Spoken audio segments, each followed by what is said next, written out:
giving somebody the blues today. Welcome back to the channel, everyone. Today we have a lot to talk about, a lot to discuss, so I'm not going to waste any time. I'm going to jump right into the discussion. I do want to say though, please be sure to subscribe to the channel. Leave a like on this video. Every ounce of support helps the channel so much. The first thing that I want to talk about, this is kind of a follow-up to the video that I did yesterday. Everyone was like heartbroken when Super Akuma was defeated in the Tekken World Tour regional finals. I made a whole video talking about the journey, what happened, and how the format sucks and all that stuff, right? But one thing that I did not do in that video is talk about how Akuma felt after the defeat. So I quickly want to read through his tweets and just show you guys, because there was a lot of people who on Twitter was upset for him and people were speaking for him, but I thought I should at least see what he has to say for himself. The first tweet, this is after losing to the 17-year-old when Tekken 7 first came out. They were 10. Okay, Bill, you had my respect. Now you have my admiration. Keep going. The next tweet, this is after Super Akuma was completely knocked out of the tournament. Honestly, this regional finals was stressing me out so much that I feel better now it's over, even after the loss. I appreciate everyone's kind words, and I want all of you to know I'm okay, and I'll keep jumping over jabs until I can jump no more. Touring the World Tour is apparently not a good strategy in the World Tour.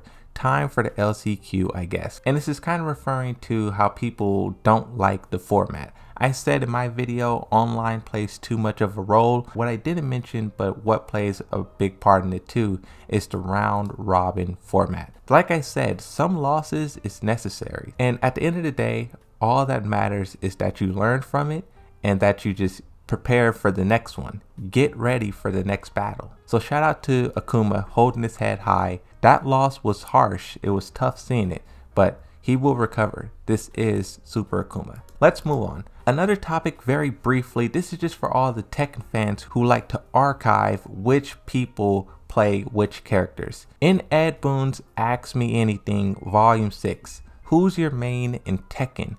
Ed Boon says Harada. Nothing more, nothing less. I honestly was surprised that he even answered, but that was cool to see. Moving on. Now we're going to talk about Tekken 8 and the Game Awards. It's going to be crazy. A lot of people are expecting Tekken 8 to be there. And the original tweet, the original spark that put this flame in all of the Tekken fans' mind is at EVO. The same time we was given the teaser trailer at EVO for Tekken 8, the Game Awards, they tweeted out, get ready at Tekken, the same exact time. This led everyone to believe that we would get the first trailer for Tekken 8 at the Game Awards, but we were all surprised when it came even earlier at the PlayStation livestream showcase. Everyone still believes that the Game Awards will host some kind of announcement. I gave my predictions on the live streams, but I'll do it once more in an actual video format. What my predictions for the Game Awards is, I think we will get an official release date trailer for Street Fighter 6. I think we will get a release date, and maybe, you know, like some more cinematics, maybe learn who the main villain is. We still don't know that, and maybe get a look at some character or something like that. In terms of Tekken 8, they could really go any direction. They could show a trailer with like Paul Phoenix and Nina. That was a rumor that was going around.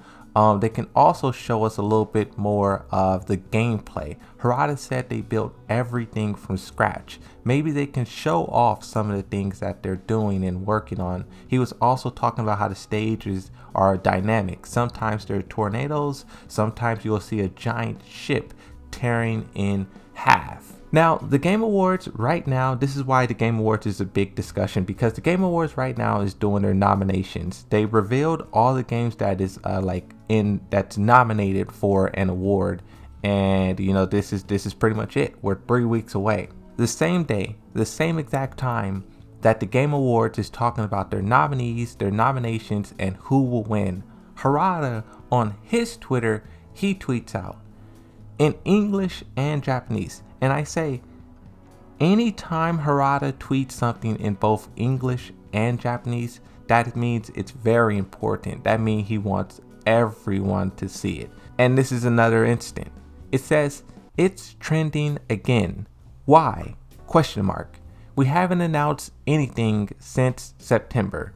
When I read this tweet, I'm like, well, obviously it's trending because people are desperate for information. You guys announced something in September and we're like a week and a half away from November. No information. The only thing that we got was a tweet 4 days ago. By the time this video goes up, it will be 5. If only someone would understand hashtag Tekken 8. Bandai Namco US, the own official Bandai Namco, is also wanting to see what comes next with Tekken 8. Now, Harada is very smart. I've been trying to predict and keep track of what Harada will do next, but it's been very, very difficult. This man is elusive. So when I see this tweet, I think he's doing it at the same time the Game Awards is doing their promotions. So you kind of have the roles being flipped. When EVO was going on, Game Awards was mirroring them. Now Harada is mirroring the Game Awards. And basically, I don't want to get anyone's hopes up, but I would say this is definitely Harada saying that Tekken 8 will be there. Harada speaks in code. Harada speaks in riddles. And if I was trying to crack this, that would be my prediction. Now, let's talk a little bit more about the Game Awards, because if Tekken 8 is going to be there, what is the Game Awards going to be? Because there's a lot of discussions happening about the Game Awards, and I think it's very fascinating. So I have their website open right here.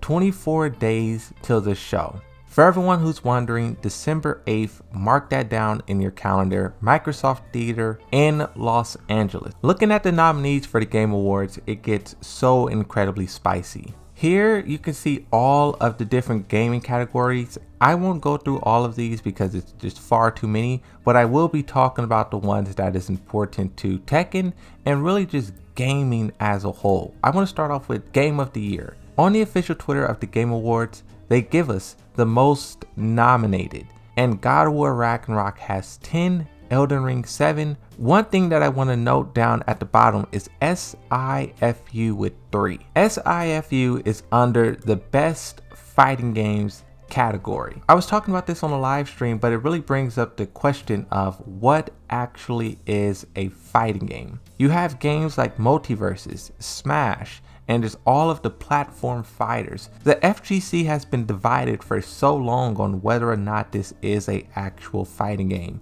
And then now you have a solo, single player, story mode game being thrown in the mix. I was asking the live stream, but would you consider a game like UFC, WWE to be a fighting game? Because in the past, wrestling games and stuff, they kind of been different. They kind of been their own thing. But in some of their newer games, they've been adding things that fighting games have. For example, the newest UFC adds strings to the game. You know, 1, 2, 3, 1, 2, 1, 1, 1, 2. They have strings like that. Every single character has like their own move list. Does that qualify it to be a fighting game? Is it the health bars that makes it a fighting game? It's really difficult to define what actually a fighting game is, but I do want to read this tweet from Maximilian because, you know, this is a highly regarded member of the FGC and they weigh in on this discussion. SIFU was nominated for Best Fighting Game. Might be a hot take, but it's not. A fantastic game deserving of possibly Best Action Game, but it didn't even have a versus mode. The argument of what makes a fighting game has been going on since the 90s, but at least all of them are 2 players. One could make the argument that this game, if it is not truly a fighting game, because it's probably going to win this category. It's probably going to win. If it wasn't in this category, and if it was actually in the action games fighting category, the award would be actually given to a game that is truly a fighting game. Some people say Multiverses, some say King of Fighters. If I had to exclude SIFU, I would say King of Fighters, because King of Fighters has been going on strong for quite some time. The final category that I'll talk about is the most anticipated games section. Now, of course, these are all juggernauts: Final Fantasy, Hogwarts, Resident Evil, Starfield, and The Legend of Zelda.